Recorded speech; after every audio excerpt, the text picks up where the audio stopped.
Tribes நேயர்களுக்கு வணக்கம். இன்றைய நிகழ்ச்சியில் நம்மோடு பேச இடதுசாரி செயல்பாட்டாளர் தோழர் நாதன் அவர்கள் இணைந்துள்ளார். வாருங்களோடு பேசுவோம். தோழர் வணக்கம். வணக்கம். இஸ்ரேலும் அமெரிக்காவும் சேர்ந்து ஈரான் மேலே நடத்துகிற தாக்குதல் 22 நாளை கடந்து வந்துட்டு இருக்குது. இந்த நிலையில் ஈரானோட முக்கியமான பல தலைவர்கள் இந்த தாக்குதலில் கொல்லப்பட்ட பிறகும் ஈரான் எப்படி இன்னும் இந்த போரில் தாக்கு பிடிச்சிட்டு இருக்குது, இன்னும் மூர்க்கமான எதிர் தாக்குதல் எல்லாம் எப்படி ஈரானால் நடத்த முடியுது அப்படின்றது இன்னமும் உலக நாடுகளுக்கு ஆச்சரியமான விஷயமா தான் இருக்குது. ட்ரம்ப் சமீபத்தில் ஈரானில் நாங்கள் என்ன சாதிக்கணும்னு நினச்சோமோ அது ஏறக்குறைய சாதிச்சு முடிச்சிட்டோம், சீக்கிரம் இந்த போரை முடிவு கொண்டு வரோன்ற மாதிரி சொல்லியிருந்தாரு. அதாவது ஈரானில் என்னெல்லாம் அழிக்கணுமோ அதான் அழிச்சிட்டோம்னு சொல்லியிருந்தாரு. ஆனால் அதுக்கு எதிர்மாறா ஈரான் ஈரான்ல இருந்து 4000 கிலோமீட்டர் தொலைவில் இருக்கக்கூடிய இந்திய பெருங்கடலில் இருக்கக்கூடிய ஒரு தீவில் யூகே பேஸும் யூஎஸ் பேஸும் இருக்குது. அந்த மிலிட்ரி பேஸை ஈரான் ஏவுகணையால் தாக்கியிருக்குது. அதாவது ஏற்கனவே ஈரான் கிட்ட 2000 கிலோமீட்டர் தொலைவில் இருக்கக்கூடிய இலக்கு அடிக்கிற ஏவுகணை தான் இருக்குது அப்படின்னு சொல்லிட்டு இருந்த நிலையில் எப்படி ஒரு 4000 கிலோமீட்டர் தள்ளி போய் ஒரு இலக்கை அடிக்கிறக்கூடிய இந்த பேலஸ்டிக் ஏவுகணைகள்லாம் எப்படி ஈரான் கிட்ட இருந்தது? ஏன் அவ்வளோ தூரத்தில் இருக்கிற அந்த தீவில் இருக்கிற யூகே யூஎஸோட மிலிட்ரி பேஸை ஈரான் அடிக்கணும்? அமெரிக்கா உலகம் முழுவதும் பல இடங்களில் இராணுவ தளங்கள் வச்சுருக்கு. அதில் இந்திய பெருங்கடலில் இருக்கிறது அந்த டிகோ கார்சியா அப்படின்னு சொல்லக்கூடிய இராணுவ தளம். அதில் யூகேவோட மிலிட்ரியும் இருக்குது, யூஎஸோட மிலிட்ரியும் இருக்குது. ஈரான் தன்னுடைய மண்ணிலிருந்து கிட்டத்தட்ட 4000 கிலோமீட்டர் தூரம் உள்ள அந்த இலக்கை தாக்கியிருக்கிறது. இதன் மூலம் தாங்கள் நினைத்தால் கண்டம் விட்டு கண்டம் தாவக்கூடிய அந்த ஏவுகணைகளையும் தங்களால் ஏவ முடியும் அப்படின்னு இது ஏற்கனவே அவங்க சொல்லியிருக்காங்க. எங்களுடைய முழு பவரையும் நாங்கள் இன்னும் காட்டலை அப்படின்ற மாதிரி ஏற்கனவே சொல்லியிருக்காங்க. அதை வெளிப்படுத்தும் விதமாக இதை செஞ்சுருக்காங்க. முக்கியமாக அந்த சவுத் ஈரானில் அந்த நேச்சுரல் கேஸ் பேசினை இஸ்ரேல் அட்டாக் பண்ணிச்சு இல்லையா, அதுவே ஈரானுக்கு ஒரு பெரிய ஆத்திரத்தை தோற்றுவித்திருக்கும். இந்த மாதிரி சிவிலியன் டார்கெட்ஸ் எல்லாம் போரில் பொதுவாக தாக்க மாட்டாங்க. அது பொதுவாக உற்பத்தி சார்ந்தது, பொதுமக்களுக்கு பயன்படக்கூடியது. அதை இஸ்ரேல் அடித்த உடனே திரும்ப இவங்க கத்தாரில் அடித்தாங்க, ராஸ்லஃபான். ஆமாம், அது பலத்த சேதமாக இருக்குது. குறிப்பாக திரவமயமாகும் அந்த எரிவாயு எந்திரங்கள் சேதமடைஞ்சிருக்கு. இதை சரி செய்வது என்பது மாதக்கணக்கிலேயோ வருடக்கணக்கிலேயோ 5 வருஷம் ஆகும்ன்றதை அவங்களே அறிவிச்சு. ஆமாம், இப்போ கத்தார் முக்கியமாக அந்த இதை ஏற்றுமதி செய்யக்கூடிய முக்கியமான நாடு. இந்தியாவுக்கும் நம்ம கத்தாரிலேருந்து கணிசமான அளவு இயற்கை எரிவாயு இறக்குமதி செய்கிறோம். அதையெல்லாம் வைத்து பார்க்கும்போது இந்த போரை மேலும் மேலும் ஒரு சிக்கலான நிலையை கொண்டு போகிற வேலையை அமெரிக்காவும் இஸ்ரேலும் செய்கிறாங்க. அதுபோக இஸ்ரேலும் அமெரிக்காவும் சொல்வது என்னென்னா, ஈரானுடைய ஏவுகணை ஏவும் திறனை அழித்து விட்டோம், அவங்க உற்பத்தி நிலையங்களை அழித்திருக்கிறோம், இராணுவ நிலைகளை தாக்கியிருக்கிறோம், அவங்க கிட்டத்தட்ட ஒன்றுமே இல்லை அப்படின்னு சொல்கின்ற நேரத்தில் தான் இந்த 4000 கிலோமீட்டர் தாக்குதல் நடந்திருக்குது. அதுலேயும் அந்த விமானந்தாங்கி கப்பல் அடிபட்டிருக்குது. அது இப்போ பழுது பார்ப்பறதுக்காக மத்திய தரைக்கடலை நோக்கி போயிட்டுருக்குது. ஆனால் யூஎஸ் அதை ஒத்துக்கலையே, அப்படி ஒரு தாக்குதல் நடந்தது, அப்படி ஒரு ஏவுகணை வந்ததுன்றதை ஒத்துக்கிறாங்க. ஆனால் அதை அடிக்கலை, கப்பலை தாக்கலை, அதை இன்டர்செப்ட் பண்ணிட்டோம் அப்படின்ற மாதிரி தானே சொல்கிறாங்க. அதாவது தடுத்துட்டோம் அது அப்படின்னு சொல்கிறாங்களே. அது பொதுவாக இஸ்ரேலோ அமெரிக்காவோ தங்களுக்கு நேர்ந்த முழுமையான சேதங்களை அவர்கள் சொல்வதில்லை. அந்த வகையில் பார்த்தாலும் இப்போ உதாரணத்துக்கு அந்த F-35 விமானத்தை தாக்குனாங்க. அதுக்கு முன்னாடி குவைத்து அவங்க சகோதர ஏவுகணைகளே 3 விமானங்களை தாக்கியிருக்கு. அதுக்கு ஈரான் அந்த பேடியூ சீன் அப்ளிகேஷன் வச்சு அந்த டேட்டாவை ஜாம் பண்ணதான், குழப்பினதான் அப்படின்ற மாதிரி தகவல்லாம் வந்திருக்கு. அதனால் அவர்கள் இதை ஒத்துக்கிறது இல்லை. இப்போ ஈரான்கிட்ட இந்த ஃபயர் பவர் இருக்குது அப்படின்றதே அமெரிக்காவுக்கும் இஸ்ரேலுக்கும் ஒரு பெரிய பீதியை கிளப்பியிருக்கும். இதில் யூகே இப்போது யூஎஸோட மிலிட்ரி பேஸை அவங்கள பகுதியில் வச்சு அந்த ஸ்ட்ரெய்ட் ஆஃப் ஹார்மோஸை இவங்க கட்டுப்படுத்தியிருக்கிறாங்கல்ல, அங்கே இருக்கிற இவங்களோட மிசைல் குடோன் மேலே, மிசைல் இருக்கிற இடத்துக்கு மேலே தாக்குதல் நடத்த அனுமதி கொடுத்துருக்குறாங்க. இதுக்கும் தொடர்பு இருக்கா? இப்போ அந்த ஹோர்மோஸ் நீரிணை பக்கத்தில் ஈரான் முழு கண்ட்ரோல் எடுத்துருச்சு. அந்த கார்க் தீவில் இவங்க குண்டு வீச்செல்லாம் பண்ணாலும் இன்னமும் ஈரானுடைய கட்டுப்பாட்டை இவர்கள் எடுக்க முடியலை. அது ஓமனுக்கும் ஈரானுக்கும் 33 கிலோமீட்டர் தூரத்தில் தான் அந்த நீரிணை இருக்குது. அதில் நடுவில் போகிற கப்பல்லாம் இப்போ ஈரான்கிட்ட பெர்மிஷன் வாங்கி ஈரான் கடல் வழியாக போயிட்டுருக்கு. இது வரைக்கும் 90 கப்பல் கிட்ட போயிருக்கு அப்படின்னு சொல்கிறாங்க. இப்போ இந்த ஹோர்மோஸ் பிடி ஈரானில் இருக்கிறதன் காரணமாகத்தான் உலகம் முழுவதும் ஆயில் கிரைசஸ் என்பது ஒரு பெரிய நெருக்கடியை நோக்கி போயிட்டுருக்குது. அது ஈரான் அந்த தந்திரத்தை திறமையாக கையாளுகிறது. அப்போ தன்னுடைய எண்ணெய் வயல் தாக்குனதுக்கு அவங்களுடைய எண்ணெய் வயலையும் தாக்குறாங்க, ரிஃபைனரிஸை தாக்குறாங்க. இப்போ உற்பத்தி தேக்கமாக இருக்குது, முடக்கமாக இருக்குது. ஏற்கனவே கப்பலில் வந்து ஏற்றப்பட்ட அந்த டேங்கர்ஸையும் வந்து கொண்டு போக முடியலை. இப்படி பல சிக்கலாக இருக்கும்போது மேற்கத்திய நாடுகளுக்கு வேறு வழி இல்லை. அதனால தான் யூகே தனது பேஸை வந்து சொல்லுது. இதற்கு முன்னாடி வந்து அமெரிக்கா கோரும்போது ஐரோப்பிய நாடுகளோ ஜப்பானோ தங்களுடைய கடற்படை கப்பல்களை அனுப்புவதற்கு தயாராக இல்லை. ட்ரம்ப் வந்து அவர்களை கோழை அப்படின்லாம் விமர்சித்தார். இப்போ அந்த நாடுகள் வந்து ஒரு கொள்கை அளவில் வந்து ஒத்துக்கிட்டு இருக்கிறாங்க. ஏன்னா இது வரலை அப்படின்னு சொன்னால் யூரோப்புக்கு வந்து எரிவாயு, இயற்கை எரிவாயு போகாது. ஜப்பான், இந்த தென்கொரியா போன்ற ஆசிய நாடுகளுக்கு வந்து க்ரூட் ஆயில் போகாது, நமக்குமே வராது. ஓகே, அப்படின்ற முறையில் அதை வந்து செய்கிறாங்க. ஆனால் இதில் அவர்கள் வெற்றி பெறுவது சிரமம். ஏன் அப்படின்னா அந்த தீவியினுடைய அமைப்பாக இருக்கட்டும், அந்த நீண்ட ஈரானுடைய கடற்கரையாக இருக்கட்டும், பாரசீக வளைகுடாவில் நீங்கள் கிழக்கு பக்கம் எடுத்துக்கிட்டிங்கன்னா அது ஃபுல்லாக ஈரான் தான் வருது. மேற்கு பக்கத்தில் தான் வந்து குவைத்து, பஹ்ரைனு, அதன் பிறகு UAE, Saudi Arabia, Bahrain, Yemen, இந்த நாடுகள் வரிசையாக வராங்க. அதனால் வந்து ஈரான் வந்து நினைத்தால் மட்டும்தான் அதை வந்து அனுமதிக்க முடியும். கூடுதலாக ஈரான் என்ன சொல்லியிருக்குன்னா, தங்களுடைய பாராளுமன்றத்தில் ஒரு சட்டத்தை நிறைவேற்றி இனிமே ஹோர்முஸ் ஜலசந்தியை கடப்பதற்கு கஸ்டம் டியூட்டி வந்து கட்டிட்டு தான் வந்து கடக்க முடியும் அப்படின்னு நாங்கள் செய்ய போகிறோன்னு அறிவிச்சிருக்காங்க. இது ஒரு ஸ்மார்ட்டான மூவ். ஏன் அப்படின்னா ஈரான் என்ன காரணம் சொல்லுதுன்னா, எங்கள் நாட்டு மேலே பொருளாதார தடையை நீ விதிச்சிருக்க, எதையும் ஏற்றுமதியோ இறக்குமதியோ செய்ய முடியாது. இப்போ ஈரான் வந்து தன்னுடைய ஆயில் ப்ரொடக்ஷனும் நேச்சுரல் கேஸையும் சைனாவுக்கு தான் பெரும்பான்மையாக விற்குது. அதுதான் அவங்களுடைய ஒரே இன்கம். அப்படி இருக்கும்போது உங்களுடைய பொருளாதார தடையை எதிர்க்கும் விதமாக எங்களுடைய வருமானத்துக்காக விதிக்க போகிறோம். அது இந்த போர்லேருந்து அனுபவத்திலேருந்து கற்றுக்கிட்டாங்க. நம்ம நினச்சா தடுக்க முடியும். அப்போ இப்படி தடுப்பதன் மூலமாக பணம் கட்டினா தான் $1 மில்லியன் $2 மில்லியன் கட்டினா தான் கப்பல் போக முடியும் அப்படின்னு ஒரு டேக்ஸ் வந்து போட்டாங்கன்னா அது கண்டிப்பாக உலக நாடுகளுக்கு வந்து ஒரு பிரச்சனை. ஒன்று, பொருளாதார தடையை எடுக்கணும். அப்போ ஈரான் வந்து அந்த வரி போடாது.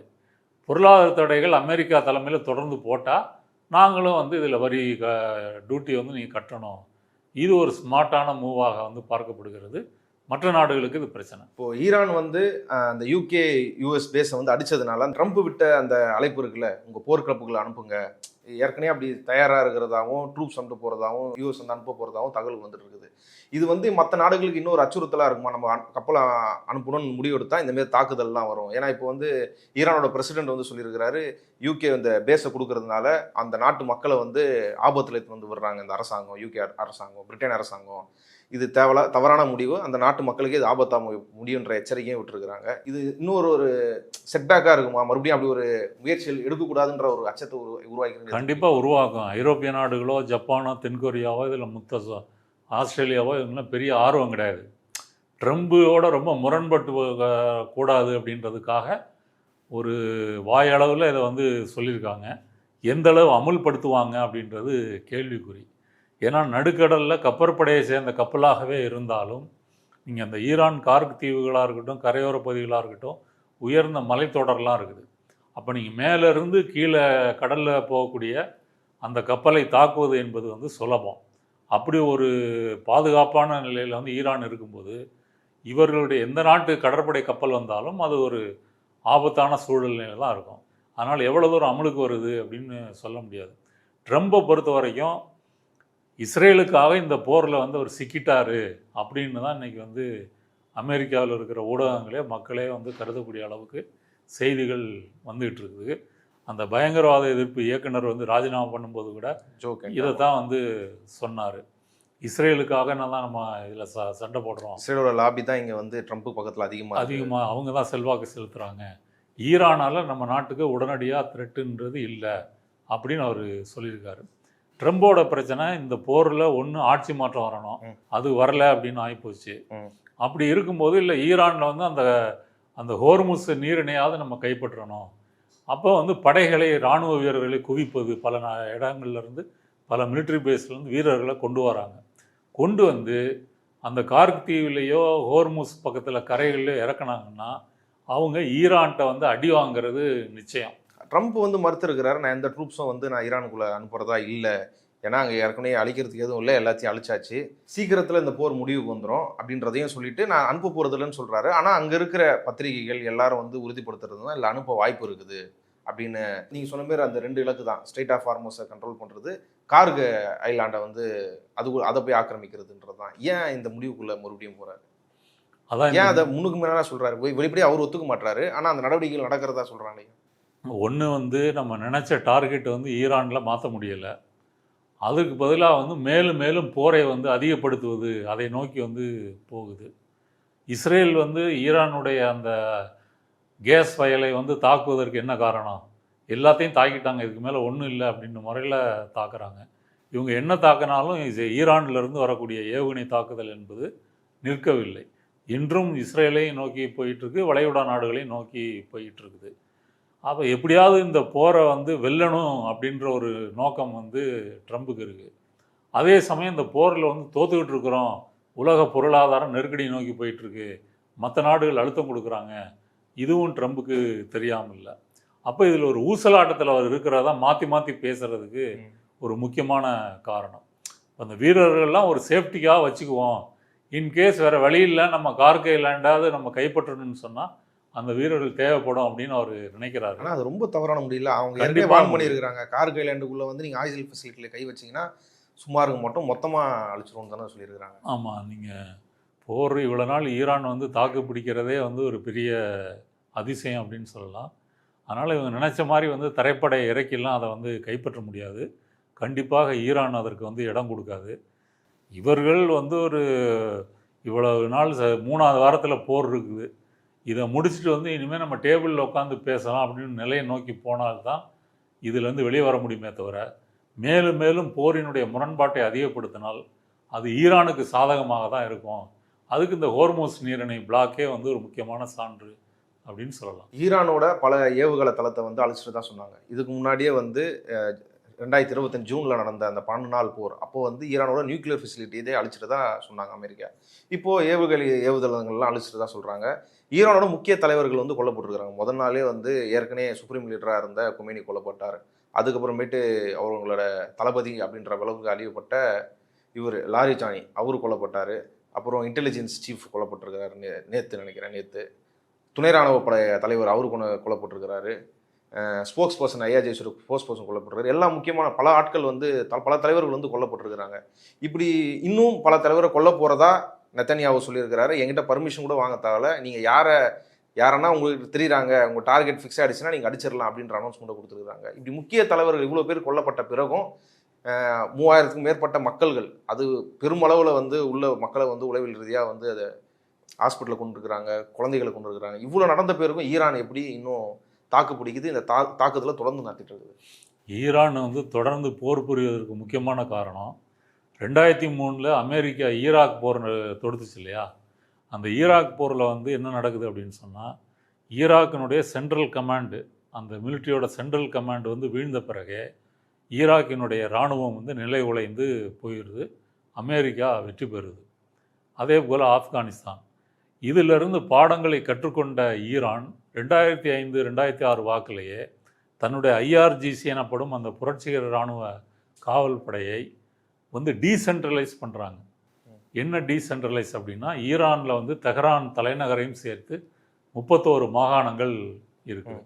இந்த 31 மாகாணங்கள்லையும் 31 இந்த ஈரானிய புரட்சிகர காவல் படை ஐஜிஆர்சி அது வந்து இருக்குது. இப்போ ஐஜிஆர்சியினுடைய ஒரு மாகாண கமாண்டு சென்ட்ரல் கமாண்ட்லேருந்து உத்தரவு வரலை அப்படின்னு சொன்னால், அங்கே இருக்கக்கூடிய ஜூனியர் ஆஃபீஸரே முடிவு செய்து தன் கைவசம் இருக்கக்கூடிய மிசைலையோ ட்ரோனையோ இஸ்ரேல்லையோ வளைகுடா நாடுகளையோ அவரால் வந்து ஏவ முடியும். அப்படி ஒரு அதிகார பகிர்வை வந்து வச்சுருக்காங்க. அதனால் 31 தலைமைகள் இருக்குது இப்போ ஈரானில், ஒரு தலைமை இல்லை. அதனால் தளபதிகள் வந்து கொல்லப்பட அதற்கு மாற்றாக இதை வந்து வச்சுருக்காங்க. சென்ட்ரல் கமாண்ட்லேருந்து வந்தால் அதை ஏற்றுக்கொண்டு அவங்க நடவடிக்கை எடுப்பாங்க, வரலைன்னா இண்டிபெண்ட்டாக எடுப்பாங்க. அப்போ இதிலேருந்து என்ன தெரியுதுன்னா, எந்த நிலைமையிலையும் ஈரானுடைய தாக்குதல் என்பது நிற்காது. அந்தந்த அப்போ ஒரே சமயத்துலேருந்து 31 மாகாணங்கள்லேருந்து அட்டாக் வரும்போது அதுவும் வந்து அவங்க மொபைல் லான்ச்சர்லேருந்து அடிக்கிறாங்க. ஒரு பாலத்துக்கு கீழேயோ ஒரு ரேடார்லேருந்து இது தெரியாத ஒரு இடத்துலையோ அங்கேருந்து தான் அடிக்கிறாங்க. அடிச்சுட்டு அந்த லான்ச்சர் வந்து வேறு இடத்துக்கு போயிடுது. அடுத்தது இந்த மிசைல் ஏவுகணைகள் ட்ரோன்களை எல்லாம் மலையை குடைந்து அதில் வந்து சேஃபாக வச்சுருக்கிறாங்க. சில இடங்களில் 500 மீட்டர் வரைக்கும் வந்து ஆழ்துளை இடம் அதுக்குள்ளே வச்சுருக்கிறாங்க.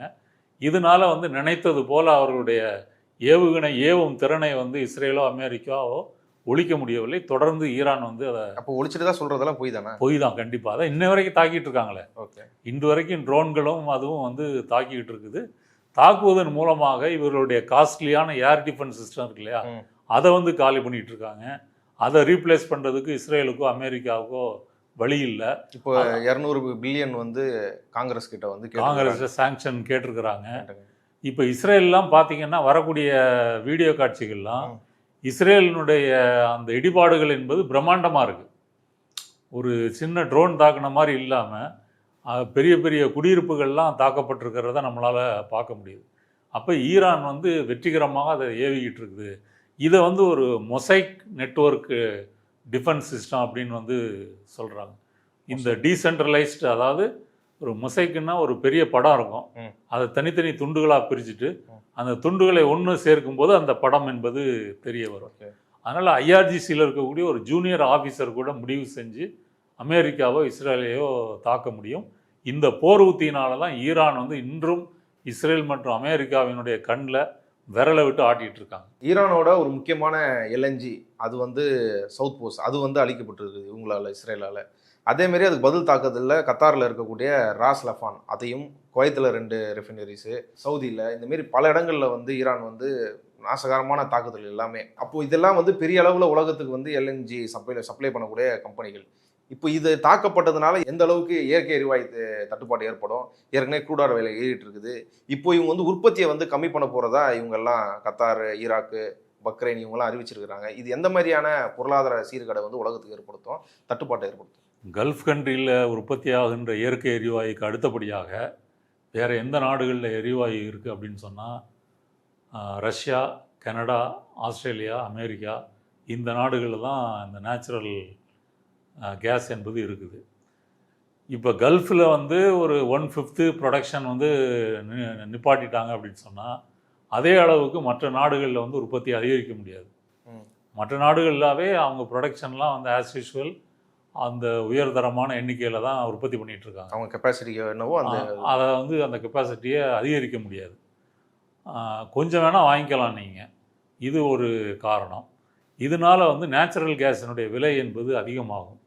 நேச்சுரல் கேஸை பொறுத்த வரைக்கும் உர தயாரிப்புக்கு அது ரொம்ப முக்கியம். ரெண்டாவது, தொழிற்சாலைகள் இயங்குவது, மின்சாரம் தயாரிப்பது, இது எல்லாத்துக்குமே இயற்கை எரிவாயு என்பது பயன்படுகிறது. இந்த நைட்ரஜன் சார்ந்த உரங்கள் தயாரிக்கிறதுக்கு அமோனியாவோ அல்லது வந்து பொட்டாஷ், யூரியாவோ, இதுக்கெல்லாமே வந்து நேச்சுரல் கேஸ் வந்து தேவைப்படுது. இப்போ நம்ம வந்து 80% வந்து கல்ஃபில் இருந்து வாங்குகிறோம். கத்தார் முக்கியமான சப்ளையர். இது கட்டாச்சு அப்படின்னு சொன்னால் இந்தியாவில் வந்து உரங்கள் கண்டிப்பாக தட்டுப்பாடு வரும். உரங்கள் தட்டுப்பாடு வந்துச்சுன்னா நீங்கள் விவசாய விளைச்சல் என்பது வந்து கணிசமாக குறையும். உரம் போடலைன்னா அப்புறம் எங்கேருந்து விளையும்? அப்புறம் தொழிற்சாலைகளுடைய உற்பத்தி பாதிக்கப்படும், மின்சாரம் வந்து உற்பத்தி செய்வது பாதிக்கப்படும், இதனுடைய ரேட்டும் வந்து அதிகமாகும். இது ஒன்று. இல்லை, ஏற்கனவே இங்கே ஆலைகளில் பயன்படுத்தக்கூடிய கேஸோட விலை 50 மடங்கு என்ன ஏறிச்சுன்னு செய்திகள் வருது இந்தியாவில். அது மாதிரி இண்டஸ்ட்ரி பயன்படுத்துகிற டீசல் விலையை உயர்த்திருக்காங்க. 25 ரூபா ஒரே நாளில். இந்த ஸ்பீடு பெட்ரோல்னு சொல்லக்கூடிய ப்ரீமியம் பெட்ரோல், ஆமாம், அதுக்கு 2 ரூபா கூட்டியிருக்காங்க. இன்னும் வந்து க்ரூட் ஆயில் வருவது குறைய குறைய சாதாரண பெட்ரோல் டீசல் விலையும் வந்து அதிகரிப்பதற்கு வாய்ப்பு இருக்குது. ஏன்னா வந்து இந்த போர் ஆரம்பிக்கும் போது ஒரு பேரலோட க்ரூட் ஆயில் வந்து $70. இப்போ அது வந்து 110 தொட்டுட்டு இருக்குது. அது இன்னும் 120, 30, 40ன்னு போகிறதுக்கு வாய்ப்பு இருக்குது போர் தொடர்ந்தால். அப்போ அந்த எண்ணிக்கை வந்து தொட்டால் கண்டிப்பாக பெட்ரோல் டீசல்லாம் வந்து பல மடங்கு விலை உயர்வு வந்து வரும். அது உலகம் முழுவதும் ஒரு பெரிய நெருக்கடி தோற்றுவிக்கும். அப்போ எரிபொருள் விலை உயர்ந்தாலே என்ன ஆகும் அப்படின்னு சொன்னால் மின்சாரம் தட்டுப்பாடு வரும். முக்கியமாக வந்து டிரான்ஸ்போர்ட்டு விலை அதிகமானதுனால, கட்டணம் அதிகமானதுனால, லாரி டிரான்ஸ்போர்ட்டு, காய்கறிகள், அத்தியாவசிய பொருட்கள், மளிகை சாமான்கள், இதனுடைய விலை வந்து அதிகமாகும். நமக்கு ஊட்டியிலேருந்து காய்கறிகள் வருது, நாமக்கல்லேருந்து முட்டையும் கோழியும் வருது, மகாராஷ்டிராவிலேருந்து வெங்காயம் வருது, இன்னொரு மாநிலத்திலேருந்து மிளகாய் வருது, அப்படின்னு சொன்னால் இது எல்லாமே வந்து லாரி வாடகை அதிகரித்தா விலை கூடும். கண்டிப்பாக உலகம் முழுவதும் ஒரு பெரிய நெருக்கடியை தோற்றுவிக்கும். இப்போவே பல ஆசிய நாடுகள் வந்து ஒர்க்கிங் ஃப்ரம் ஹோம், ஆல்டர்னேட்டிவ் டேஸில் தான் வந்து கார் ஓட்டணும். சில நாடுகளில் வந்து பொது போக்குவரத்தை மட்டும் பயன்படுத்துங்க, உங்கள் ப்ரைவேட் இதை கார்களை வந்து பயன்படுத்தாதீங்க. இந்த மாதிரியான ஒரு இதெல்லாம் கொண்டு வந்திருக்கிறாங்க. இதை பார்க்கும்போது வந்து இந்த போர் வந்து தொடர்ந்தால், இப்போ அமெரிக்காலேயே விலை உயர்ந்திருக்கு. பெட்ரோல் டீசல் விலை அங்கேயே வந்து 10-15% உயர்ந்திருக்கு. அப்போ இந்த உலக நாடுகள் முழுவதுமே இந்த உயர்வு என்பது 10% 30% வரைக்கும் உயர்ந்திருக்கு. இது தொடரும் பட்சத்தில் இன்னும் அதிகப்படுத்த முடியும். அடுத்தது இன்னொரு ஈரான் கையில் இருக்கிற ஒரு அஸ்திரம் வந்து என்ன அப்படின்னு சொன்னால், இந்த இன்டர்நெட்டு கேபிள் இருக்குல்ல. ஆமாம். இப்போ நம்ம இன்டர்நெட்டு அப்படின்றது நம்ம நினச்சிட்டு இருக்கோம் சேட்டலைட் மூலமாக நமக்கு வருது அப்படின்னு. அப்படி இல்லை. கடலுக்கு அடியில் கேபிள்கள் மூலமாக தான் உலகம் வந்து இன்டர்நெட்டு இணைக்கப்பட்டிருக்குது. சேட்டலைட்னால் இணைக்கப்பட்டிருக்கிறது கொஞ்சம். இப்போ எலன் மாஸ்கினுடைய ஸ்டார்லிங்கு அந்த மாதிரி நிறுவனம் தான் அதை செய்கிறாங்களே தவிர, மெஜாரிட்டியான இணையம் ப்ராட்பேண்ட் எல்லாமே கடலுக்கு அடியில் உள்ள அந்த ஃபைபர் ஆப்டிக் கேபிள் மூலமாக தான் நடைபெறுது. இப்போ இந்தியாவிலேருந்து பாரசீக வளைகுடாவுக்கு ஒரு கேபிள் போகுது. அது வந்து மத்திய கிழக்கு நாடுகளையும் இந்தியாவையும் ஆசியாவையும் இணைக்கக்கூடிய ஒரு கேபிள் வந்து பாரசீக வளைகுடாவில் இருக்குது. அந்த ஹோர்முஸ் ஜலசந்திலாம் வருது இல்லை, அதில் இந்த பக்கம் செங்கடல் எடுத்துக்கிட்டிங்கன்னா அது மத்திய தரைக்கடல் சூயஸ் கனால் வழியாக ஐரோப்பிய நாடுகளை வந்து இணைக்குது. செங்கடலில் இருக்கக்கூடிய கேபிளை வந்து ஹூத்திகளும், பாரசீக வளைகுடாவில் இருக்கக்கூடிய கேபிள்களை வந்து ஈரான் கடற்படையும் அதை போய் பல இடங்களில் கட் பண்ணி அழிச்சிட்டாங்க அப்படின்னு சொன்னால், ஆசிய நாடுகள், ஆப்பிரிக்க நாடுகள், மத்திய கிழக்கு நாடுகள், ஐரோப்பிய நாடுகள், இந்த நாடுகள், அப்புறம் அமெரிக்கா தொடர்புள்ள நாடுகள், இந்த எல்லா நாடுகளுடைய இன்டர்நெட் வந்து ஸ்பீடு குறையும், முடங்கி போகும். அப்போ பங்கு பரிவர்த்தனையாக இருக்கட்டும், பேங்கு டிரான்சாக்ஷனாக இருக்கட்டும், உங்களுடைய சாதாரண ஜிபேயாக இருக்கட்டும், வாட்ஸ்அப்பாக இருக்கட்டும், எல்லாமே வந்து முடங்கிவிடும் அபாயம் வந்து இருக்குது. இதை வந்து ஒரு ஹிப்போத்தட்டிக்கலாக சொல்கிறேன். இப்படிலாம் நடக்கிறதுக்கு வாய்ப்பு இருக்குது. தொடர்ந்து அமெரிக்கா வந்து போரை தொடர்ந்தால் ஈரான் வந்து இதை செய்யுதுன்னு வச்சுக்கோங்க, ஒன்றும் பண்ண முடியாது. அதனால் வந்து இப்போ ஈரான் பக்கம்தான் அந்த போரினுடைய வெற்றி முகம் வந்து கூடி போயிட்டே இருக்குது. தவிர இஸ்ரேலும் அமெரிக்காவும் வந்து இந்த ஹோர்முஸாக இருக்கட்டும், இந்த கேபிளாக இருக்கட்டும், அல்லது வந்து உற்பத்தி முடங்கினதாக இருக்கட்டும், இதில் இவர்கள் வந்து பின்னடைவை சந்தித்திருக்கிறார்கள். இது உலகம் முழுவதும் நெருக்கடியை வந்து கண்டிப்பாக ஏற்படுத்தும். இப்போ மோடி ஒவ்வொரு வளைகுடா நாடு அரசர்கிட்டையோ ஷேக்கிட்டையோ ஃபோன் பண்ணி பேசுகிறாரு. உங்கள் ரிஃபைனரி அட்டாக் பண்ணிட்டாங்க, அதுக்கு என்னுடைய வருத்தங்கள், ரமலான் வாழ்த்துக்கள், அங்கே இருக்கக்கூடிய இந்தியர்களை பார்த்துக்குங்க, இப்படி பேசிகிட்டு இருக்காரு. கல்ஃபில் மட்டும் கிட்டத்தட்ட 1 கோடி இந்தியர்கள் வாழ்கிறாங்க. அங்கே அனுப்புகிற ரெமிட்டன்ஸ் மட்டும் நம்ம ஜிடிபியில் 1.3. அப்படின்னா எவ்வளவு அந்நிய செலவாணி நமக்கு வருது அப்படின்றது. இந்த ராஸ்லஃபான் தாக்கப்பட்டதுலேயே அங்கே வந்து பெரும்பான்மையான அதிகபட்சமான ஆட்கள் வந்து இந்தியாவை சேர்ந்த தொழிலாளர்கள். கான்ட்ராக்டே பல பேர் வந்து இந்தியர்கள் தான் அங்கே வச்சிருக்கிறாங்க. எல்லாருக்கும் தொழில் போயிடுச்சு, வேலை செய்கிறாங்க. ஆமாம், பல நாடுகளில் வந்து இந்திய தொழிலாளிகள் வந்து கணிசமான அளவில் இருக்கிறாங்க. இந்திய அரசு அதற்கான ஒரு வெளியுறவு கொள்கையே இல்லாமல் ஆரம்பத்திலேயே வந்து ஈரான் சுப்ரீம் லீடர் கொல்லப்பட்டதற்கு கண்டனம் தெரிவிக்காமல் இது இஸ்ரேலுக்கும் அமெரிக்காவுக்கும் ஆதரவான ஒரு நிலையை தான் எடுத்துக்கிட்டு இருக்குது. அதனால் இது ஒரு சங்கிலி தொடர் விளைவு மாதிரி இருக்குது. இது விலைவாசி மட்டும் உயர்வதில்லை, மின்தடை மட்டும் ஏற்படுறதில்லை, இணையம் முடங்க போகிறதில்லை. இந்த மாதிரி பல விஷயங்கள் வந்து நடக்கும்போது என்ன ஆகுன்னா, நம்ம கோவிட்டில் இருந்த நெருக்கடியை விட ஒரு பெரிய நெருக்கடியை அனுபவிக்கிறதுக்கு வந்து நம்ம தயாராகிட்டு இருக்கிறோம் அப்படின்னு தான் சொல்ல முடியும். ஓகே. இல்லை, இப்போது ஈரானோட எண்ணெய்கள் அதை வந்து 1 மாதத்துக்கு வந்து அவங்க மற்ற நாடுகள் வாங்கிக்கலாம் அப்படின்னு ஒரு அனுமதியை வந்து யூஎஸ் வந்து சொல்லுது. ஏற்கனவே பொருளாதார தடை விதித்த நிலைமையில். அது மட்டும் இல்லாமல் எந்தெந்த நாடுலாம் வந்து இந்த ஆயில் வந்து ஸ்டோர் பண்ணி வச்சுருக்கிறாங்க, ஒரு போர்க்கால அடிப்படையில் யூஸ் பண்ணிக்கலாம் அப்படின்றதுக்காக எதெல்லாம் ஸ்டோர் பண்ணி வச்சாங்களோ அவங்கெல்லாம் அந்த ஆயில்களை ரிலீஸ் பண்ணுறாங்க. ரஷ்யா பண்ணுது, அமெரிக்கா பண்ணுது, இந்தமாரி எல்லாரும் பண்ணிகிட்டு இருக்கிறாங்க. இது வந்து இந்த தட்டுப்பாடை வந்து சரி செய்யாதா? இதுலேருந்து நீடிக்க முடியாதா? குறுகிய காலத்துக்கு சரி செய்யலாமே தவிர ஒரு 3 மாதம் 4 மாதத்துக்கு மேலே இதை சரி செய்ய முடியாது. இப்போ சைனாலாம் ஒரு 5 மாதம் ரிசர்வ் வந்து வச்சுருக்கிறாங்க, அமெரிக்கா அது மாதிரி வச்சுருக்குது. அப்போ அந்த ரிசர்வ் கோட்டாவை நீங்கள் திறந்து விடும்போது வந்து ஒரு 2-3 மாதத்துக்கு அந்த சப்ளையை வந்து சரி பண்ண முடியும். இவங்க கணக்கு என்னென்னா, அதுக்கு முன்னாடி ஈரான் போகிற வந்து ஈரானை தோக்கடிச்சிட்டு ஆட்சி மாற்றம்லாம் ஏற்படுத்திடலாம் அப்படின்னு நினைக்கிறாங்க. சரி, அப்படி நடக்கலைன்னா, ஆட்சி மாற்றமும் வரல, ஈரானும் போரில் தோக்கலைன்னா என்ன ஆகும்? அப்போ கண்டிப்பாக அது பிரச்சனை தானே. அதனால் ரெண்டாவது வந்து ஈரானுக்கே ஒரு மாதம் இவர்கள் வந்து ஒரு விலக்கு கொடுத்துருக்காங்கன்னா அப்போ யார் போரில் தோற்று போயிருக்கா? ஓகே. நீ வந்து ஈரானுக்கு வந்து பொருளாதார தடை விதித்து எண்ணெய் விற்கக்கூடாதுன்னு உத்தரவு போட்டிருக்க. எதுக்காகனா ஈரானுக்கு வருமானமே வரக்கூடாது அப்படின்றதுக்காக. இப்போ ஒரு மாதம் மட்டும் ஈரானுக்கு வருமானம் வரட்டும் அப்படின்ற மாதிரி நீ கொடுத்த அப்படின்னு சொன்னால் இது என்னது வந்து இது போரா அக்க போரான்னு ஒரு கேள்வி வருது. ஓகே. அது வந்து ஈரான் கையில் இப்போ வெயிட்டேஜ் அவங்களுக்கு தான் வெயிட்டேஜ் அதிகமாகிட்டு இருக்குது அப்படின்றதுக்கு அமெரிக்காவினுடைய இந்த முடிவு கூட ஒரு காரணம் அப்படின்னு சொல்லலாம். அதான் இப்போ அமெரிக்காவோட ஸ்ட்ராட்டஜி எதுவுமே நிற்கல. இப்போ ஜப்பானை கூட அவர் போய் அவங்க வந்தாங்க, யூஎஸ்க்கு வந்தாங்க, அவங்ககிட்ட பேச்சுவார்த்தை நடத்துறாங்க, அவங்க உடன்பாடு இருக்கிற மாதிரி தெரில. ஆனால் இப்போ வந்து ஈரான் வந்து ஜப்பான் கப்பல்களுக்கு வந்து அனுமதி கொடுத்துருச்சு. அப்போது ஈரான் வந்து மற்ற நாடுகளை வந்து இவங்களுக்கு எதிராக திரும்பாதபடி, ஈரானுக்கு எதிராக வந்து களத்தில் அதாவது ஒரு அட்டாக்ல திரும்பாத மாதிரியோ இல்லை யூஎஸ்க்கு ஒத்துழைக்கிற மாதிரி பேச கொடுக்குற அளவுக்கு ஒரு ஸ்ட்ராட்டஜியை வந்து அவங்க வலுப்படுத்தி தான் இருக்கிறாங்க. அது எடுபடுதா? கண்டிப்பாக.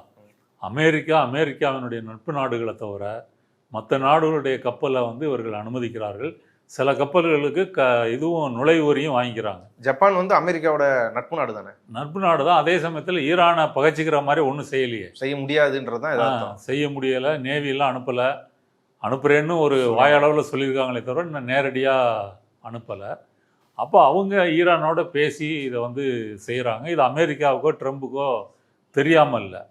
எப்படியாவது அப்படி மறைமுகமாக கூட நடக்கட்டுமே அப்படின்ற மாதிரி அமெரிக்கா வந்து சும்மா இருக்குது. இப்போ அந்த ஹோர்முஸ் நீரிணையை நீங்கள் திறந்து விடலைன்னு சொன்னால் ஈரானை உண்டு இல்லைன்னு தொலைச்சிருவேன் அப்படின்னு ட்ரம்ப் வந்து மிரட்டினார். ஆனால் ட்ரம்ப் மிரட்டலை பார்த்து உலக நாடுகள் வந்து நிம்மதி அடையலை. மாறாக வந்து ஈரான்கிட்ட நெகோஷியேட் பண்ணி அவங்கள்ட்ட பெர்மிஷன் வாங்கி தான் கிட்டத்தட்ட 90 கப்பல்கள் வந்திருக்கிறதா சொல்கிறாங்க. நம்ம இந்தியா, பாகிஸ்தான், ஜப்பான் மற்ற நாடுகளுடைய கப்பல்கள் எல்லாமே அப்படி பெர்மிஷன் வாங்கிட்டு தான் வந்திருக்குது. அப்போ அது வந்து ஈரானுடைய ஸ்ட்ரென்த்தை தான் வந்து காட்டுதே தவிர அமெரிக்காவினுடைய மிரட்டல் வந்து அங்கே வேலைக்காகலை அப்படின்றதான் நிதர்சனம். ஓகே. அப்போது உலகத்துக்கே வல்லரசு, உலகத்தையே கண்ட்ரோலில் வச்சுருக்கிறேன், உலகத்திலே சிறந்த இராணுவத்தை வச்சுருக்கிறேன் அப்படின்னு சொல்கிற அந்த அமெரிக்காவால் இப்போ வந்து வளைகுடாவையும் வந்து கண்ட்ரோல் பண்ண முடியல, மற்ற நாடுகள்லையும் அவங்க நட்பு நாடுகள்லையும் வந்து அவர் சொல்கிறத இன்ஃப்ளூயன்ஸ் பண்ண முடியல. இப்போது ஈரான் ஆட்சி மாற்றம் அப்படின்னு ஆரம்பித்த போர் வந்து இப்போது அதாவது ஒன்று ஆட்சி மாற்றம் இல்லை ஈரான் அழிஞ்சிரும் அப்படின்னு ஆரம்பித்த போர் வந்து இப்போது ட்ரம்ப்போட ஆட்சி மாற்றத்தை நவுத்தி இல்லை ட்ரம்ப்போட அந்த பொருளாதார நெருக்கடி அதான் ட்ரம்ப்போட லீடர்ஷிப் என்ன அதை கொஸ்டின் பண்ணுறதை நோக்கியும் அப்படி அமெரிக்காவோட நிலைமை என்ன உலக அளவில் அவங்க ஏற்கனவே இருந்தது தானா இல்லை அது ஆல்டர்னேட் நாடுகளை வந்து மற்றவங்க சீனா போன்ற நாடுகளை இப்போ எல்லாரும் அணுக ஆரம்பிச்சிட்டாங்க. இவங்களை காலி பண்ணலான்றது அமெரிக்காவோட இருப்பே வந்து உலக அளவில் இருக்கிறத காலி பண்ணுறதை நோக்கி நவந்துருச்சுன்னு எடுத்துக்கலாம். அந்த கண்டிப்பாக வந்து உலக ரவுடி போலீஸ்காரனாக இருந்த அமெரிக்காவினுடைய இடம் இந்த போரினால் கேள்வி கேட்கப்பட்டிருக்குது. 2003 ஈராக்கை தாக்கும்போது பல ஐரோப்பிய நாடுகள் தங்களுடைய படைகளை வந்து அனுப்புனாங்க. நேசப்படைகள்னு சொல்லி தான் ஈராக்கை தாக்குனாங்க. இதில் இஸ்ரேலு அமெரிக்காவை தாண்டி ஒரு மூணாவதாக ஒரு நாடு கூட வரல. எந்த நாடும் வந்து தங்களுடைய இராணுவத்தையோ இதையோ அனுப்பலை. அதுவே அமெரிக்காவுக்கு ஒரு பெரிய பின்னடைவு. அப்புறம் இந்த போர் இவங்க நினச்ச மாதிரி நடக்கலை, டார்கெட்டை அச்சீவ் பண்ண முடியலை அப்படின்றது இதுக்கு அடுத்த தோல்வி. அடுத்து இந்த போரை விட்டு கௌரவமாக எப்படி வெளியே வர்றது அப்படின்ற சிக்கலில் வந்து இன்றைக்கி அமெரிக்கா மாட்டிகிட்டு இருக்குது. இஸ்ரேலை பொறுத்த வரைக்கும் வாய்ப்பு இருக்கிற வரைக்கும் அடித்து வந்து காசா மாதிரி நிர்மூலமாக்கணும்னு நினைக்கிறாங்க. ஆனால் காசா மாதிரி ஒரு சின்ன பகுதி கிடையாது. ஈரான்றது ஒரு மிகப்பெரிய நாடு. அதனால் அது தாக்கு பிடிச்சிக்கிட்டு தொடர்ந்து தாக்குகிறது. இஸ்ரேலில் வந்து இறப்புகளோ இடிபாடுகளோ சேதங்களோ ஒரு இதை கூட ஒரு எலக்ட்ரிசிட்டி பவர் யூனிட்டை கூட தாக்கியிருக்கிறாங்க. ஐஃபால தாக்கியிருக்காங்க. அதனால் வந்து மின் தடை ஏற்பட்டிருக்குது. இல்லை இன்னைக்கு வந்து தாக்குதல் நடந்திருக்கு. இன்னைக்கு விடிய காலில் வந்து நேற்று நைட்டும் இன்னைக்கு விடிய காலிலையும் இஸ்ரேலில் வந்து கொடூரமான தாக்குதல் நடந்திருக்குது. காலையில் அடைச்ச சைரன் இஸ்ரேலில் இப்போ வரைக்கும் நிற்கலை.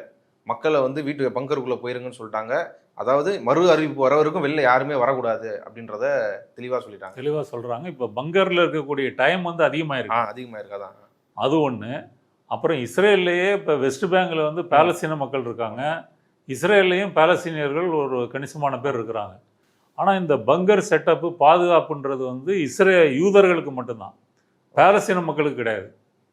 அந்த மாதிரி வந்து ஒரு பிரிவினையாக வந்து அந்த அரசாங்கம் வந்து நடந்து கொள்கிறது. இல்லை வெஸ்ட் பேங்க்ல இன்றைக்கே போய் அங்கே இருக்கிற யூனிவர்சிட்டிஸில் இருக்கிற பாலஸ்தீன் மாணவர்கள் போராடுறவங்க மேலே இன்னைக்கு போய் ரைடு பண்ணியிருக்கிறாங்க, தாக்குதல் இல்லை பண்ணுறாங்க. அங்கே சைரன் அடிச்சதுன்னு வச்சுக்கோங்க, அங்கே சட்டவிரோதமாக குடியேறக்கூடிய யூதர்கள் வந்து பங்கருக்கு போயிடலாம். ஆனால் பாலஸ்தீன மக்களுக்கு அந்த வசதி கிடையாது. அவங்க வெளியே தான் நிற்கணும், வீட்டில் தான் இருக்கணும். அப்போ இப்படி ஒரு பார்ஷியாலிட்டியோடு அவங்க வந்து செய்கிறாங்க. அதையும் தாண்டி வந்து ஈரானுடைய ஏவுகணைகள் இஸ்ரேலை தொடர்ந்து தாக்கிக்கிட்டு இருக்குது. அதே போல் ஹிஸ்புல்லாக்களும் லெபனானில் வந்து கிட்டத்தட்ட 1000 பேர் கொல்லப்பட்டிருக்காங்க. ஆமாம், பெய்ரூட்டில் அது 100க்கும் மேற்பட்டவங்க குழந்தைகள், பெண்கள் இதெல்லாம் கொல்லப்பட்டு அடிச்சிருக்காங்க. ஆமாம், அப்படி இருந்தும் கூட ஹிஸ்புல்லா வந்து தொடர்ந்து தாக்கிக்கிட்டு தான் இருக்கு. அங்கே ட்ரூப்பே அனுப்பிச்சிட்டாங்களே, களத்திலே நடக்குது. ஆமாம், அனுப்பிச்சிட்டு இருக்காங்க. அந்த களச்சண்டையும் வந்து ஒரு சிரமமானதாக தான் இஸ்ரேலுக்கு இருக்கும். அதனால அங்கேயும் தாக்குதல் நடந்துகிட்டு இருக்கு. இந்த பக்கம் ஹூத்திஸ் அவங்களும் வந்து அட்டாக் பண்ணிட்டு தான் அவங்க இப்போ ரெட் சீயை கண்ட்ரோல் பண்ணுறாங்க. அதனால மொத்தமாக பார்க்கும்போது இஸ்ரேலோ அமெரிக்காவோ இந்த போரை வந்து எதற்காக ஆரம்பித்தார்களோ அந்த நோக்கம் நிறைவேறவில்லை. இந்த ஒரு புதைக்குழியில் வந்து சிக்கிட்டாங்க. ஈரான் வந்து நின்று தாக்கு பிடிச்சு ஒரு அசமெட்ரிக் வாருன்னு சொல்கிறாங்க இல்லையா, ஒரு சமமற்ற ஒரு அதாவது எதிரிகள்கிட்ட வலிமையான ஆயுதம் இராணுவ படையெல்லாம் இருக்குது, ஈரான்கிட்ட வந்து இல்லை. ஆனால் அதை வைத்து கொண்டே அவர்கள் கண்ணில் விரல விட்டு ஆட்டக்கூடிய அளவுக்கு ஈரான் வந்து இன்னைக்கு செஞ்சிகிட்டு இருக்குது. அதனால் ஈரான் தான் இந்த போரில் வந்து வெற்றியை நோக்கி போயிட்டு இருக்குன்னு சொல்லலாம். குறிப்பாக அது வந்து ராஜதந்திர ரீதியாகவும் சரி, மற்ற நாடுகள் அணுகிறதுல மிலிட்ரியாகவும் சரி, பொருளாதார ரீதியாகவும் சரி, அப்படி எல்லாத்துலேயுமே வந்து ஈரான் வந்து முன்னிலையில் இருக்கிறது. அவங்க ஈரானுடைய வெளியுறவுத்துறை அமைச்சரும் மற்ற நாடுகளோட பேசிட்டு தான் இருக்கிறாரு. அதுபோக ரஷ்யா சைனாவும் வந்து உதவி பண்ணிட்டு தான் இருக்கிறாங்க. அப்படி கூட்டி கழித்து பார்த்தீங்க அப்படின்னு சொன்னால் இப்போ அமெரிக்கா ட்ரம்புக்கு தெரியல எதுக்காக நம்ம போற ஆரம்பித்தோம் அப்படின்ற குழப்பம் தான் அவங்களுக்கு மிஞ்சுது. ஓகே, ஆனால் இப்போ நீங்கள் இஸ்ரேலை பற்றி சொன்னீங்க. இப்போ வந்து அவங்களுக்கு வந்து ரம்ஜான் நடக்குது, இன்னைக்கு உலகம் முழுக்க கொண்டாடப்படுகிறது. அங்கேயும் ஈரான் அந்த வளைகுடா நாடுகள்லையும் கொண்டாடப்படுது. அவங்க வந்து ஜெருசலமில் இருக்கக்கூடிய தொழுகை நடத்தக்கூடிய இடத்திற்கு அனுமதிக்கிறது இல்லை இஸ்ரேல். இப்பயும் மக்கள் போகிறாங்க, அடித்து துரத்துற அந்த காணொலி காட்சிகளை பார்க்க முடியும். ஈரானில் இந்த போர் இவ்வளோ குரமாக நடக்கும்போது, டெஹரான் வந்து இவ்வளோ கொடூரமாக தாக்கப்பட்டிருக்கிற நிலைமையில வந்து இன்னைக்கு லட்சக்கணக்கில் மக்கள் வந்து அங்கே கூடி அவங்க பர்ஷியன் நியூ இயர்னு சொல்லக்கூடியதை வந்து கொண்டாடுறதுல நடந்துருக்குது. இது வெறும் வந்து ஒரு மத இதுவாகவோ மற்ற பண்டிகையாக மட்டும் இல்லாமல் ஒரு உணர்வுபூர்வமான நிகழ்வாக, இந்த யாரெல்லாம் நாங்களை தாக்கிட்டு இருக்கிறோம் அவங்களாம் அழியணும் அப்படின்னு சபதத்துக்கு ஒரு நிகழ்வா இது எப்படி அங்கே நடந்துட்டு இருக்கு, அதை பற்றி கொஞ்சம் சொல்லுங்கள். ஆமாம், அது பொறுத்த வரைக்கும் ரமலான் பண்டிகையாக இருக்கட்டும் அல்லது பாரசீக புத்தாண்டு பிறப்பாக இருக்கட்டும், இரண்டையுமே ஈரானிய மக்கள் வந்து தைரியமாக தான் வந்து கொண்டாடுறாங்க. இவர்களுடைய அந்த குண்டுவீச்சு தாக்குதலுக்கெல்லாம் பயப்படாமல் தெருக்களுக்கு வந்து அமெரிக்க எதிர்ப்பு முழக்கத்தோட புத்தாண்டை வரவேற்கிறார்கள். இது அவர்களுடைய மன உறுதியை வந்து குலைச்சிடல. இதற்கு முன்னாடியே அந்த அயத்துல்லா அலி கமேனி கொல்லப்பட்ட போது கூட லட்சக்கணக்கான மக்கள் நாடு முழுக்க வந்து திரண்டு அஞ்சலி செலுத்தினாங்க. இந்த போர்க்கப்பலில் இறந்த அந்த வீரர்களுக்காகவும் நடந்தது, அதுக்கும் நடந்துச்சு. அது சொன்னோன்னா ஞாபகம் வருது, 2 விமானப்படை அமெரிக்கானுடைய விமானங்களுக்கு வந்து இலங்கை வந்து இறங்குறதுக்கு தடை கொடுத்துருக்குறாங்க. அதெல்லாம் ஒரு போல்டான மூவ். ஒரு சின்ன நாடாக இருந்தாலும் நீ உன்னுடைய வார் பிளேன்ஸுக்கு இங்கே இடம் இல்லை அப்படின்னு சொல்கிறதெல்லாம் ஒரு போல்டான மூவ். அதனால் வந்து இந்த புத்தாண்டை வந்து அவர்கள் தைரியமாக கொண்டாடிட்டு இருக்காங்க. இந்த குண்டுவீச்சு அவர்களுடைய மன உறுதியை குலைக்க முடியவில்லை. இது ஈரான் முழுவதும் பார்க்க முடியுது.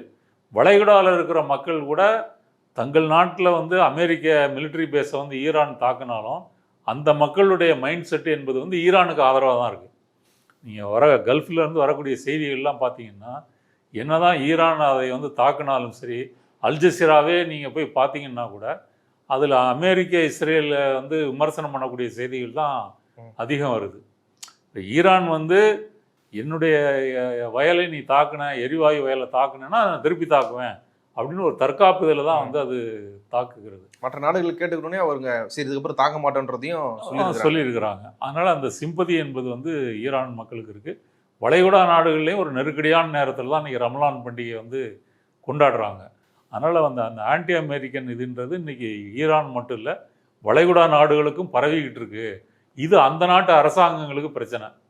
கொஞ்ச நாளில் வந்து என்ன போராட்டம் வரும்னா, அமெரிக்க இராணுவ தளத்தை அகற்று, வளைகுடாவிலேருந்து ஒவ்வொரு நாடும் வந்து மக்கள் போராட ஆரம்பித்தாங்கன்னா, அது அங்கெல்லாம் ஜனநாயகம் இல்லாத நாடு.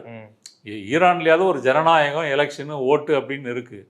மற்ற வளைகுடா நாடுகள் நேரடியான மன்னராட்சி தான். அதனால் இந்த போர் நீடித்தால் அப்படி ஒரு ஜனநாயக குரல் எதிர்ப்பு போராட்டங்கள் வரலாம் அப்படின்ற அபாயமும் வளைகுடா நாடுகளுக்கு இருக்குது. இது அமெரிக்காவுக்கும் பிரச்சனை. வளைகுடா நாடுகளில் இருக்கிற மக்களுக்கு ஈரான் மேலே அதிருப்தியோ வருத்தமோ கிடையாதா?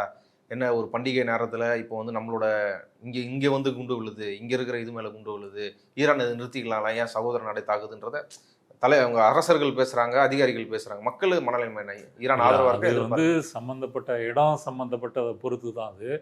ஒட்டுமொத்தமா அவங்களுடைய இது என்னன்னா, பாலஸ்தீனத்துக்கு இந்த வளைகுடா நாடுகள்லாம் சொல்லிக்கொள்கிற மாதிரி யாரும் உதவலை.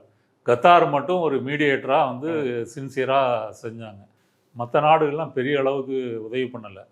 ஈரான் மட்டும்தான் ஹமாஸுக்கு உதவி பண்ணக்கூடிய ஒரு நாடாக இருக்குது. அப்போ இதெல்லாம் வந்து வளைகுடாவில் இருக்கிற மக்களுக்கு நல்லா தெரியும். அப்போ ஈரான் இருக்கிறதுனால தான் பாலஸ்தீன போராட்டம் இன்னும் உயிர்ப்புடன் இருக்குது. அதே போல் ஹிஸ்புல்லா இப்போ அவங்க இந்த போர் நிறுத்துறதுக்கான கோரிக்கையிலையும் அதையும் வச்சிருக்கிறாங்களே. வெறும் எங்களை மட்டும் இது மட்டும் கிடையாது, பாலஸ்தீன் மீது அந்த காஸ்தா மீதும் வந்து இதுக்கப்புறம் தாக்குதல் நடத்த மாட்டேன்னு அமெரிக்கா உத்தரவாதம் தரணும், இன்னொரு நாடை வந்து அதை இது பண்ணணுன்றத இப்பயும் பாலஸ்தீனத்துக்கும் சேர்த்து தானே சேர்த்து தான் குரல் கொடுத்துட்டு இருக்கிறாங்க. அதனால வந்து வளைகுடா நாடுகள் மக்கள் வந்து ஈரானே நம்ம நாட்டினுடைய இதை தாக்குனாலும் கூட அவங்க வந்து மிலிட்ரி பேஸ் தானே தாக்குறாங்க, யூஎஸோட மிலிட்ரி பேஸ் தான் தாக்குறாங்க. அந்த வகையில் அந்த சிம்பதி வந்து ஈரானை நோக்கி இருக்குது. அது போர் நீடிக்க நீடிக்க நீடிக்க வந்து உள்நாட்டிலையும் வந்து பிரச்சனை. இப்போ இவ்வளோ நடந்தும் சவுதி அரேபியாவோ அமீரகமோ அமெரிக்காவோட சேர்ந்துக்கிட்டு ஏன் ஈரானை தாக்க முடியலைன்னா, அப்படி ஒரு நிலை எடுத்தாங்க அப்படின்னு சொன்னால் இவர்களுடைய இழப்பு என்பது அரசியல் ரீதியாகவும் பொருளாதார ரீதியாகவும் நிறைய இருக்கும். ஆமாம், ஒரு இடத்துல சிவிலியன் இடத்துல குண்டு போட்டாலும் அதுக்கப்புறம் டூரிசமே அங்கே நடக்காது. ஆமாம், அப்படி ஒரு பெரிய அச்சம் அவங்களுக்கு இருக்குது. அதை நம்பி தான் அவங்க இருக்கிறாங்க. நான் சொல்ல வர்றது அரசியல் ரீதியாக மக்கள்கிட்டே எதிர்ப்பு. மக்கள்கிட்டே எப்படி நீ சக முஸ்லீம் வந்து கொல்றதுக்கு வந்து நீ அமெரிக்காவோட சேர்ந்து போய் கொள்ற, நீ ஒரு முஸ்லீமா அப்படின்ற ஒரு உணர்வு வரும்ல. அதனால் அது போர் தொடர்ந்ததுன்னா இதுவும் ஒரு பிரச்சனை. அரசியல் ரீதியான நெருக்கடி வந்து வளைகுடா நாடுகளுக்கு கண்டிப்பாக வரும். அப்படி வந்து அமெரிக்காவுக்கு பிரச்சனை. மிலிட்ரி பேஸ்லாம் காலி பண்ணிட்டு போக வேண்டியிருக்கும். அதனால் அப்படி பார்த்தாலும் சிக்கல் தான். ஓகே, இஸ்ரேலோட ரோல் இருக்குல்ல. இஸ்ரேலோட இன்டென்ஷனுக்காக தான் இந்த அவங்க இவர் ஜோ கின்ட்டு சொன்ன மாரியே கூட எங்கள் இன்டெலிஜென்ஸ் யாருமே தரல, ஈரானால் இப்படி ஒரு ஆபத்து இருக்குதுன்றது அது ஃபுல்லாக இஸ்ரேல் கொடுத்தது தான் நம்பிட்டு தான் வந்தார். இஸ்ரேலால் தான் இந்த போரில் வந்து அமெரிக்கா இழுத்து வரப்பட்டிருக்குது. அப்படி இருக்கும்போது இஸ்ரேலை பற்றியான பெரும் அளவில் கண்டனங்களோ இதுவோ மற்ற நாடுகள்ல இருந்து எதுவுமே வரமாட்டேது. இந்த பக்கம் ஆரம்பிச்சுட்டு இன்னொரு பக்கம் லெபனான் மேலே ஒரு கொடூரமான தாக்குதலை வந்து கிட்டத்தட்ட அதுவும் ஒரு இனழைப்பு தான். குழந்தைகளை கொள்வது, பெண்களை கொள்வது, இந்த மாரியான வேலைகளை அவங்க செஞ்சுட்டு இருக்கிறாங்க. இப்போது ட்ரம்ப் ஒரு பக்கம் சொன்னார், நேட்டோவில் யாருமே வந்து தைரியம் இல்லாதவங்க, ஈரானோட அந்த ஸ்டேட் ஆஃப் ஹார்மஸை கண்ட்ரோல் பண்ண ஈரானுக்கு எதிராக இவங்க யாரும் வரமாட்டாங்கன்னு சொன்னாங்க. உண்மையிலே இவங்க இப்படி எடுத்துக்கலாமே, இஸ்ரேலை கண்டிக்காத வகையில் இவங்க எல்லாம் தைரியம் இல்லாதவர்கள் தான் அப்படின்ற மாரி எடுத்துக்கலாமா? ஒரு இனஅழிப்பை சுதந்திரமாக ஒரு நாடு வந்து ஒரு ஜெனோசைட் பண்ணிட்டு இருக்கிறாங்க. இது யாரும் இதை விமர்சிக்காதது. கண்டிப்பாக இது வந்து உலகத்துக்கே ஒரு பெரிய அவமானங்க. ஐநா சபைன்னு எதுக்கு வச்சுருக்கிறீங்க? மற்ற நாடுகள்லாம் ஜனநாயக நாடுகள்னு எதுக்கு சொல்லிக்கிறீங்க? அப்போ இஸ்ரேல் வந்து காசாவில் 72,000 மக்களை வந்து கொலை செய்து அந்த காசா சிட்டி பகுதியவே வந்து ஒரு பெரிய இடித்து நாசம் பண்ணி இன்றைக்கி வந்து அந்த மக்கள் வந்து ஒரு கஷ்டப்படக்கூடிய, இப்போ போர் நிறுத்தம் அமலில் இருக்குதுன்னு சொல்லிகிட்டே போய் இஸ்ரேல் போய் தாக்கிக்கிட்டு தான் இருக்குது. தினசரி வந்து சிலர் கொல்லப்படுறாங்க. இதை வந்து உலக நாடுகள் வந்து கண்டிக்காமல் இருப்பது வந்து ஒரு பெரிய அவமானம். இந்தியா உட்பட சொல்கிறேன். இந்தியா கூட நீங்கள் வந்து மன்மோகன் சிங் காலத்தில் வரைக்கும் பாலஸ்தீனத்துக்கு நண்பனாக இருந்துச்சு. மோடி ஆட்சிக்கு வந்த பிறகு இஸ்ரேல் நண்பனாக மாறிட்டாங்க. ஏன்னா இஸ்ரேலும் முஸ்லீம்களை எதிர்க்கிறது, பாரதிய ஜனதாவும் முஸ்லீம்களை எதிர்க்கிறது. அந்த வகையில் மோடி வந்து நெத்தன்யாகுவை வந்து கட்டி பிடிச்சிட்டு வராரு. அடுத்த நாளே ஈரானில் அவன் குண்டை போடுறான். அதனால் இது வந்து உலக நாடுகள் வந்து அவமானம் அப்படின்னு தான் சொல்லணும். ஆனால் காசாவில் வந்து அந்த தாக்குதல்லாம் உச்சத்தில் இருக்கும்போது அமெரிக்காவாக இருந்தாலும் சரி, ஐரோப்பாவாக இருந்தாலும் சரி, குறிப்பாக பல்கலைக்கழக மாணவர்கள், மற்ற மக்கள் பெருந்திரளாக வந்து லட்சக்கணக்கில் ஒன்று சேர்ந்து வந்து போராடியிருக்காங்க. அப்போ மக்கள் மத்தியில் வந்து இது அநீதியான போர் அப்படின்றது இருக்குது. இப்போ ட்ரம்ப் வந்து அமெரிக்காவில் நடந்த போரை வச்சுட்டு அந்த பல்கலைக்கழகங்களை மிரட்டுறது, அவங்களுக்கான மானியங்களை ரத்து பண்ணுறது, அந்த போராடின தலைவர்களை மாணவர் தலைவர்களுக்கு வந்து விசா மறுக்கிறது, குடியுரிமை மறுக்கிறது, இப்படியெல்லாம் அடக்குமுறை வந்து ட்ரம்ப் செஞ்சிட்ருக்காரு. அதையும் மீறி இந்த போராட்டம் வந்து மக்கள் மத்தியில் இருக்குது அப்படின்னு சொல்லலாம். நாடுகளை பொறுத்த வரைக்கும் அது ஒரு பெரிய அவமானம்.